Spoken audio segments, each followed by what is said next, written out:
Hello, listeners. We are your co-hosts, Janine Bailey and Marie Quigley, for the Empower World Coaching and Leadership Podcast. Empower World brings guests who are making a difference to the world to inspire coaches and leaders who lead with mind, heart, and soul. Hello and welcome, listeners, to the next episode of the Empower World Coaching and Leadership Podcast. And today I'm with a very special guest, Jonathan Passmore. Jonathan, I'm so pleased that we're able to record this podcast together. I know Marie and I were both keen to meet you, and unfortunately Marie can't make it today, but I have the pleasure of being here with you. And just very quickly for our audience, Jonathan is one of these incredible coaches who is a prolific researcher, writer, and of course does lots of coaching, executive coaching, leadership work, and so much more. But I'll hand over to Jonathan shortly to share that. But I just really appreciate, Jonathan, you being in my life. I feel like I know you through all the writings, through all the books, 41 books, I believe, to date. And so 140 research pieces, which listeners, there'll be a link that we will share so that you can get some access to some of those wonderful things that Jonathan has contributed to the profession of coaching and leadership. But thank you, Jonathan. I met you briefly over the recent conference with the AOC, the Coaching in Nature, and that gave me the inspiration to follow up, because I know you've got a book that is coming out or has come out, Outdoor Coaching, and it's a practical guide. It is produced by Ellie Lloyd-Jones, and there's so many more other books that we've been speaking about before we came on. But I'm going to stop talking and hand over to you, Jonathan, to share a little bit about yourself with our audience who perhaps don't know you yet. Well, good morning. Nice to connect with you. A little bit about me. I'm a chartered psychologist. I've been involved in coaching for 25 or so years, and over that period of time as a coaching practitioner, as a researcher, as a writer, then I've been active in bringing or trying to connect the worlds of evidence-based research with our practice as professional coaches, helping leaders and individuals and organizations optimize their performance. And so the books and the research really, in some respects, are just for me, because I'm curious. What does that mean? What does that look like? What would that involve? So how could I get better? And research has, I think, contributed to my own understanding of the world of coaching. And as I do that, almost like a hobby, I write these up and share those. And over the course of my 25 or more years, have spent quite a bit of time in organizational work, so PricewaterhouseCoopers, IBM, and then more recently at Ezra Coaching. And then between those periods, at times in universities, working for East London, and more recently Henley Business School, where I am professor of coaching. Fantastic. And again, a huge thank you for your contribution, Jonathan. We know that you are quoted very often in many different circles, and certainly the circles that I move in. So thank you for all that you do. And we have talked about some of the books that have recently been released, and one to come up shortly. They're all things that certainly I'm really curious and passionate about. The Mosaic Leadership book that is to be released in January, which is supporting people to understand the different ways of leading. I think you mentioned around 30 different ways of leadership that are introduced in the book. So I'm really interested in that, having a business in the Middle East and certainly strong connections in Australia and New Zealand. Outdoor Coaching and the Practical Guide, which of course is something that is very dear to me and something that I think is really important. You also mentioned the Digital and AI Coaches Handbook, which is, I think, on many people's minds, AI. So as I reflect those three back to you, Jonathan, what calls you to perhaps get curious about on our call today? Maybe all three, maybe just one, maybe two.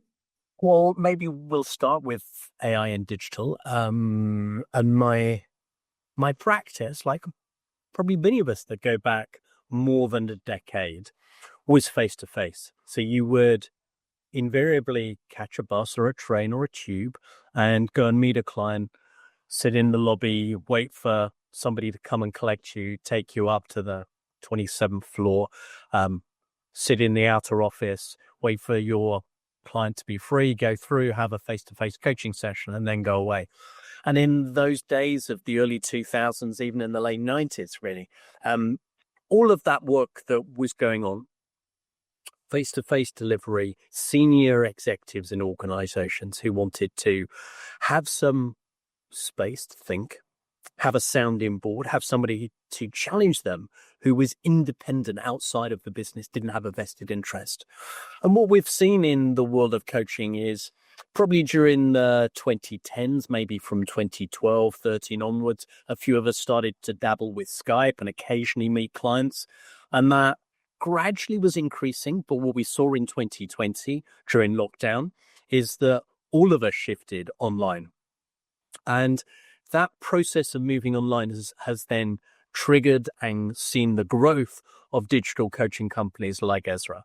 So for us at Ezra, we are doing hundreds of thousands of coaching sessions a year through 2,000 plus coaches, because we're able to then scale coaching. We're able to offer organizations the data from all of this and the convenience, which means that as prices have fallen in the coaching industry, organizations have seen the power and have the purchasing power to then cascade coaching down from the 27th floor, down the business, enabling more people to leverage coaching. But as we've done that, it's gone online. And that online process, there are similarities. Clearly, we're still listening. We're still asking powerful questions to encourage people to reflect. We're still helping people to navigate through difficult choices, dilemmas, decisions, and enabling them for them to identify what the right options are as an insight or an action to take away, and holding them to account. So all of that remains the same, but there are subtle differences in working online. And then more recently, of course, we've seen the emergence of generative AI, and many companies starting to introduce generative AI coaching tools that help leaders and managers and contributors to reflect on what they're doing to improve.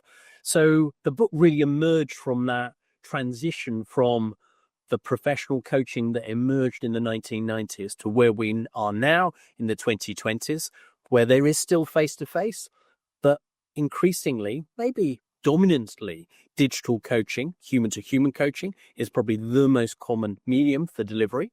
And alongside of that, many organizations are curious about AI and how they start to use this while optimizing digital coaching. So the purpose of that book was to try and bring together a range of experts in different areas to help people think through those dilemmas, not only as coaches, but also as buyers of coaching. What are some of the things that we need to do when we think about cybersecurity? What are some of the things that we need to be doing as we manage a large portfolio of coaches, maybe through a coaching provider such as Ezra? So that book, published in the last year with Routledge, has been popular and has certainly engaged lots of people in thinking about their coaching practice, to how should they improve it. And there's also, with AI's increasing popularity, got many of us thinking about what is the place for AI in coaching. And that, for me, has then triggered a whole range of research projects that we could or could not talk about today, trying to tease out where does AI add the most value and where are humans special, different, and how particularly do we as human coaches differentiate ourselves from the emergence of these AI tools. So it explores many of those themes. But of course, it's also a field where it's continuing to change, develop, and grow, because technology changes and develops and grows so quickly at the moment. Absolutely. And so that's the question that's coming up for me. When you share, Jonathan, what are the implications of AI in coaching, and what differentiates that between AI and the human side of coaching. I have my own thoughts and ideas, but I'm curious to hear yours. Well, we identified a number of themes that we think are factors where humans, if we as human coaches dial these up, they are differentiators to the potential that AI has and will have over the coming decade. So AI, interestingly, is fantastic at listening. If you can call a computer, it listens, gathering information from what's said, and then turning that back into a summary and an open question. So it's really good at doing that. It's better than most novice coaches. It's as good as most professional coaches. But what it's less good at doing is the things that are distinctively human. One of those is humour. Humour is something unusual for us as a species. And it's not, when we're using the word humour, the joke. So a joke is a performance. It's a script that we have previously rehearsed and we tell. And humour is something that is a connection between two people. It is often relational. So it's something that you and I share that maybe, if based on our conversation chatting just before we got started, I might say something that connects to that conversation and you might laugh because it's picked up. It's an echo of something we were talking about, a story that we have shared. But for other people who were part of that conversation, listeners who are tuning into the podcast, go, what's that about? I just don't get it. So it's often relational. And it's also situational. What might be funny in this call, because I've echoed something that we were only talking about 10 minutes ago, may not be funny in 3 months or 6 months' time when we talk again. So the skill of a human in their interactions with others is choosing something that is an echo of something between you and me that we share, and choosing the right moment to bring this in. AI is not very good at doing that. Can tell a joke, not usually a very good joke. My children would say it's a dad joke that AI might tell. I think they're funny, but it's still a joke, not humor. So there's something special about that. Other things that we are exploring at the moment in our research projects are work experience. AI can scrape the internet for stories that other people have shared, but it isn't something that AI has personal lived experience of.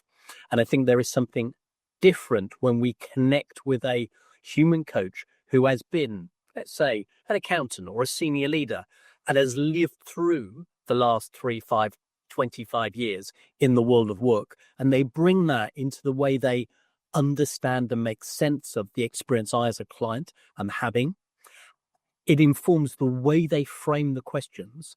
And it also allows me to say, I want this type of coach rather than that. So I think humans often place credibility on people's previous experience. AI has no credibility, even though it might know everything. It might have gathered together all human knowledge by scraping the internet. It's still not an authentic lived experience. So career experience, and the second side of that coin is the identity experience that many coaches bring, and that informs the way that they have experienced life and how they then engage with their clients. And I think this is particularly resonant. It's not unique or only restricted to these groups, but it's particularly resonant with women. So we see many female coaches promoting themselves as a women's coach, a female coach, helping women leaders. It's particularly resonant for people of color. It can be resonant for faith and neurodiversity, which are other features, other identities that people wear. Now, I'm not saying that there aren't other groups, but we can see that coming through in the way that people then say, I want a woman as my coach because the issues that I'm working with are about working in a male-dominated environment and how I, as a woman, break through or impact in this environment.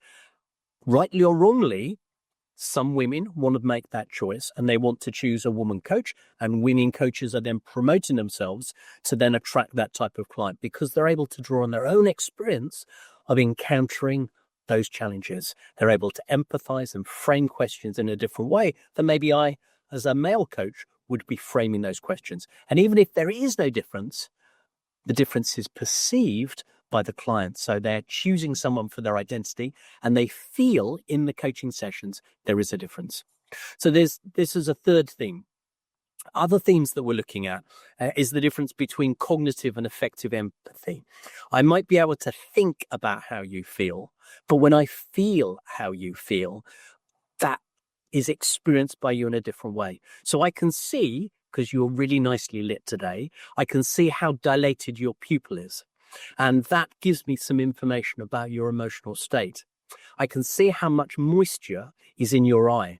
And if we were to move on to a sensitive topic, then maybe for you that would trigger a different emotional reaction than the emotion you're experiencing at the moment. And so that might lead to dilation of your pupil. It might lead to an increasing amount of moisture in your eye. It might mean that you cry. My response to that as a fellow human being is probably to affect my emotional systems as well. You will see that in changes maybe in the amount of moisture in my eye and changes in my skin coloration and my facial expressions. All of that is that affective emotion that at the moment a computer's not able to replicate. And if we do have the technology to do some of those things, which we're progressing towards, that technology is expensive and isn't available in the same way that a laptop is available for pretty much every employee who works in an office-based environment. So we're exploring those themes. And there's 4 as an example. There are about half a dozen that we're having a look at that I think if we as human coaches dial these aspects up, focus more on identity, share more of our work experience, bring in more humor, focus more on the emotional aspects of our work and the values, then I think that we can create a different type of conversation than AI is able to have. Not that AI has no value. AI might be sitting alongside the human coach, and human coaching focuses on these aspects, and AI coaching is great at 2:00 in the morning. I can't get my coach at 2:00 in the morning. I'm worrying about a problem that I've got tomorrow, a presentation, whatever it may be. I can't get hold of my human coach, but I can have a 5-minute conversation to think through this problem at 2 a.m., switch off my phone and go to sleep because I've been able to think it through and I've got a plan. So they have different roles. And if we're able to bring these into the ecosystem of coaching that allow clients to make the right choice for the right problem at the right time, then I think coaching is enhanced by the offering of greater flexibility, greater variety in the coaching offer. Yes. Fantastic, Jonathan. Thank you for responding to that question so articulately and with lots of information. That's really helpful. And I totally resonate with what you are sharing. I think AI does have a place. I personally haven't used AI for myself. I think I need to try it out. I'm still down the old-fashioned route of meeting certainly somebody one-to-one over digital. And I think, well, as a coach, let me recommend Wundamenta. So this is a platform that would help you to reflect on your coaching practice. And if you're a professional coach, it can give you feedback a little bit like a mentor or a supervisor to help you to improve in a coaching-based style. So that may be a platform to check out, and I'll share with you the link and people can go and have a look at that if that's interesting. Clearly, I work for Ezra and we have Kai, which is a great coaching platform. And we've got tens of thousands of people this year who've been using Kai, and we have tended to use it as a complement to human coaching. So it acts almost as the intersessional activity between the human coaching sessions. Kai comes in to encourage people to reflect on maybe the activities that they've engaged with, maybe the plan that they've developed, and just in a short 3 or 4 question, 2, 3, 4, 5-minute interaction helps people to continue to drive forward towards their goals. And then you come back in with a human coaching conversation. So people might want to check out those 2. Yeah, thank you for sharing that. And I will definitely have a look at that. And we are at Empower World. We're exploring how we can bring in AI in a way that resonates with us and what we do.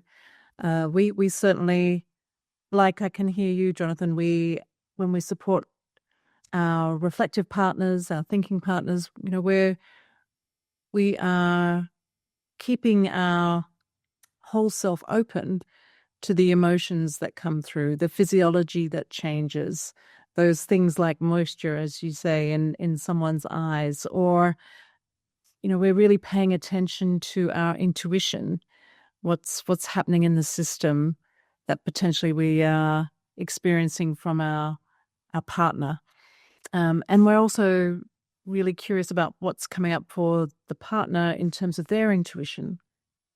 So I really appreciated what you were sharing earlier about the identity piece as well, because even though we know as coaches, we aim as much as possible to be neutral, but I think bringing in somebody that you have resonance with, that you identify with, that there'll be trust there.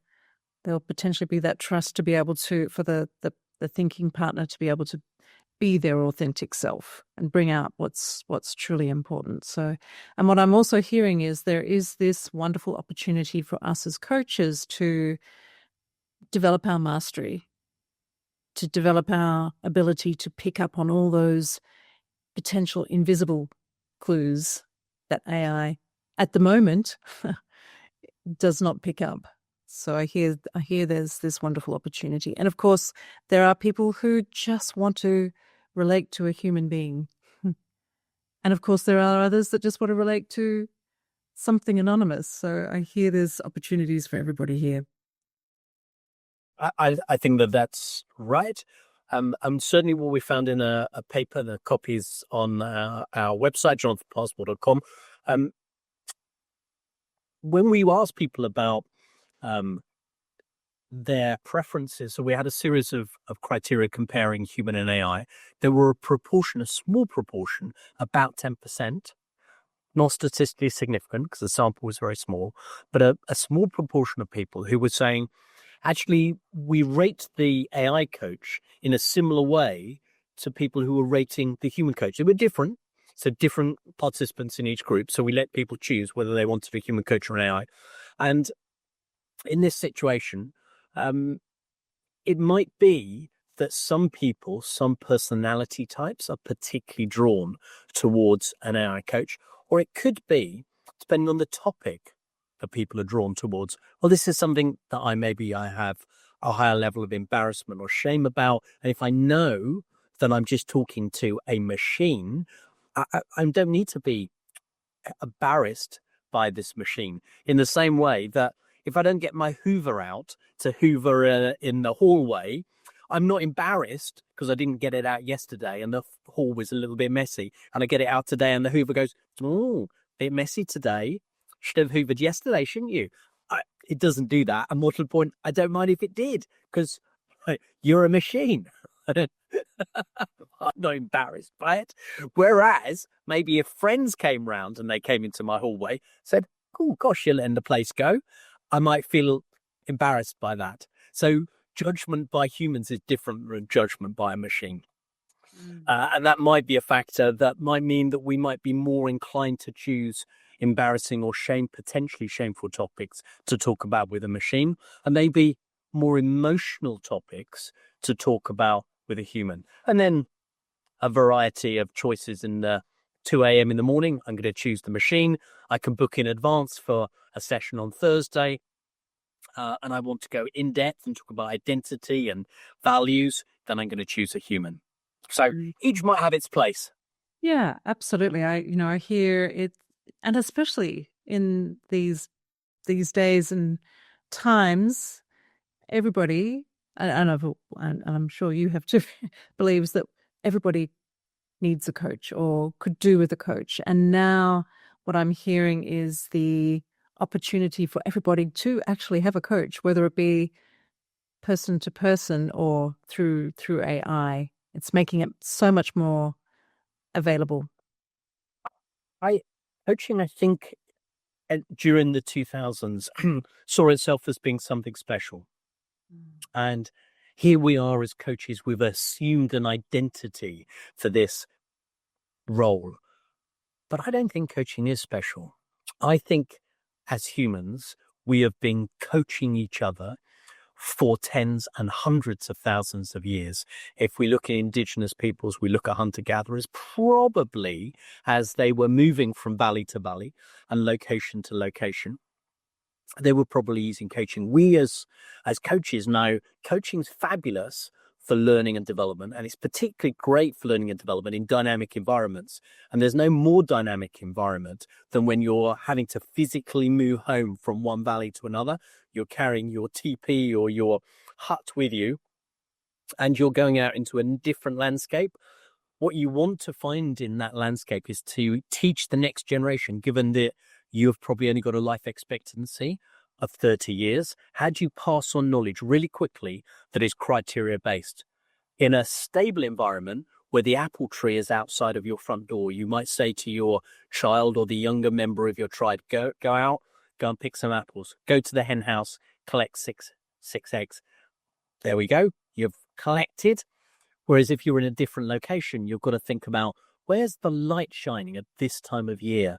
Where are some of the tracks? What are some of the species, animals or fruiting species that we might start to look for? Where are they most likely to be growing? So it's a different environment. It's a dynamic environment that's changing. And so probably our ancient ancestors were using coaching as a conversational based approach to encourage younger generations to identify the criteria, learn and get better at hunter-gathering. And in a way, we've reinvented that. We've discovered it anew in the 2000s. And so we're saying, now there's something special. Great coaches were probably our grannies and certainly our great grandfathers and mothers who were doing that and have probably been doing it. What's a pity is that they didn't do cave paintings of the grow model, but only bison and other animals in their own unique language, potentially. absolutely There. Yeah, I agree. And yes, as you say, in the 2000s, we've made it more special, but actually we really want everybody to have that ability to have that option to be coached when they're ready for change, and they're ready to hear feedback or whatever it may be, to be able to create what they desire. And you make the right point that all of us can benefit if we have a growth mindset. If we have a mindset where we want to get better, coaching is a fabulous tool for that. So we should all have a coach, arguably all of the time. That coach should be helping us to reflect, helping us to be challenged, to grow, to hold us to account. And if you're an Olympic athlete or an elite sports person, you certainly have a psychologist, a coach who's helping you to reflect on what you're doing well, what you're doing less well, and what your journey, what your plan might be to get better. And if you're somebody in the workplace who wants to improve what they're doing, a coach is the obvious answer. We should all have a coach. Yes, I totally agree. I so wish, I'm putting in inverted commas, I had have discovered coaching in my very early days. However, it came when it came, which was a few decades later, and it's been an incredible journey. And I feel that these skills that we have learned and developed and pass on are much needed in these days of much stress. I often say to my team, if I hadn't have learned these skills, I'm not quite sure how I would get through day to day, but the skills that I have learned and the experiences I've had enables me to navigate what seems to be very challenging times. So, yeah, my hope is, again, that many more people realize and recognize that coaching is available to them through, as you say, through AI and also with face-to-face or digital coaching. So Jonathan, potentially now is probably a good time to wrap up. I know that there were other topics that we touched on that were incredibly inspiring. So I hope that we can continue the conversation soon in terms of that would be wonderful. I'm particularly interested in your upcoming book, the Mosaic Leadership book. So we'd love to meet you again and hear your insights based on that particular book. So as we do wrap up, Jonathan, what might be your imparting wise words for our listeners that you'd like to share? So I would encourage people to not stop growing, to continue to have an open mindset. And one of the things that I notice about, I guess, the coaching industry is a gradual shift that is happening towards more evidence, to pay more attention to research and to think as you read many of the articles. And there are hundreds of articles for free available on my website. And I think you're going to share that as part of the notes. To ask the question, what does this tell me about my coaching practice? What one thing could I take away to enhance the work that I do in service of my clients? Beautiful. Thank you, Jonathan. Again, really appreciate your time. Thank you for all that you do in the profession of coaching and beyond, leadership and beyond. So I look forward to, Marie and I both look forward to meeting you again and having another powerful, empowering conversation. Thank you. Thank you. Thanks for listening. You can find out more about us on our website, www.empower-world.com, and on our social media networks, Facebook, LinkedIn, Twitter, Instagram, and YouTube. Be empowered.